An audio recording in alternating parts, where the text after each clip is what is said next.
কুমিল্লায় মাঠে রোপা আমন মৌসুমে বেড়েছে নতুন ধান ব্রি ধান ১০৩ এর চাহিদা। বেশি ফলন, ঝরঝরে ভাত আর লম্বা খড়ের কারণে এর আগ্রহ সৃষ্টি হয়েছে।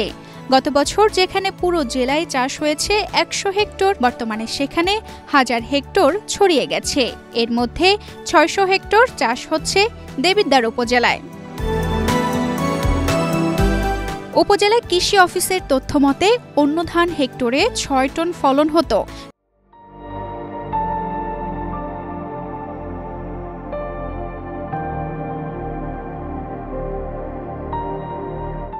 তা ব্রি ধান ১০৩ ৮ টনের বেশি ফলন হচ্ছে।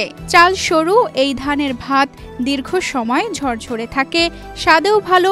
বিশেষ করে কৃষকরা গরুর খাদ্য হিসেবে খড়কে প্রাধান্য দিচ্ছেন। এই ধানে বেশি খড় পাওয়া যাচ্ছে। এছাড়া চাষের সময় কম হওয়ায় কৃষকরা সে সময় অন্য ফসলও চাষ করতে পারেন। ধানও খুব সুন্দর, দেখতেও খুব সুন্দর, চিকন লম্বা এবং খাইতেও সুস্বাদু। ভাত নরম হয় না, ভাত খাইতে সুস্বাদু এবং এটার ফলনও বেশি। গত ২ বছর আগে ব্রি ধান ১০৩ নিয়ে কাজ শুরু করে উপজেলা কৃষি অফিস। শুরুতে ১০ কেজি বীজ দিয়ে কাজ শুরু করেন তারা। সেখান থেকে ১ টন বীজ সংরক্ষণ করা হয়। এখান থেকে ৭০০ কেজি বীজ নেয় কুমিল্লার আঞ্চলিক ধান গবেষণা ইনস্টিটিউট। গত বছর আমাদের ব্রি ধান ১০৩-এর জমি ছিল ৭ হেক্টর।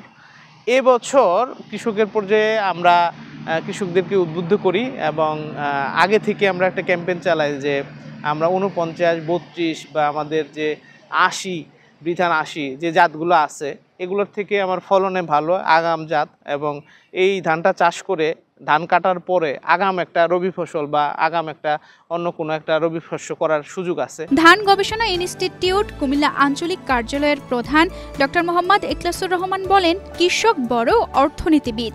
তিনি ধানের পরিমাণ, ভাতের স্বাদ, খড়ের আকার ও চাষের সময় সহ বিভিন্ন সুবিধা দেখে একটি জাতের প্রতি আগ্রহ হন। সে নিরীক্ষে তার ব্রি ধান ১০৩-কে বেছে নিয়েছেন। যদি আপনি অন্য যে কোনো জাতের সাথে তুলনা করেন, এটার লাভের পরিমাণ একটু বেশি হবে, যেহেতু ফলন বেশি হচ্ছে, পাশাপাশি খড়ের গাছ লম্বা হতে খড়ের পরিমাণও বেশি পাচ্ছে। কৃষকদের কাছে ধানের ভালো ফলনের যেমন চাহিদা আছে, তেমনি খড়েরও বেশি চাহিদা আছে।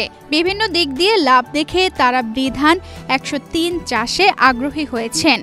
গত বছর পুরো জেলায় ১১১ হেক্টর জমিতে ব্রি ধান ১০৩ জাতের চাষ হয়।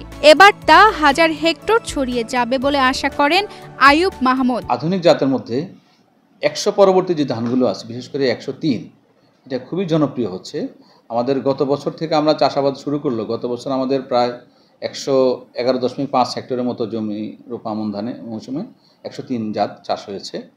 এই জাতের বৈশিষ্ট্য হলো এটা মোটামুটি ১২৮ থেকে ১৩৩ দিন এই মধ্যে এটা ফসলটি হারভেস্ট করা যায়। আর এর ফলন ৬ থেকে ৮ টন। উপযুক্ত পরিচর্যা নিতে পারলে মোটামুটি ৮ টন ফলন পাওয়া সম্ভব হয়।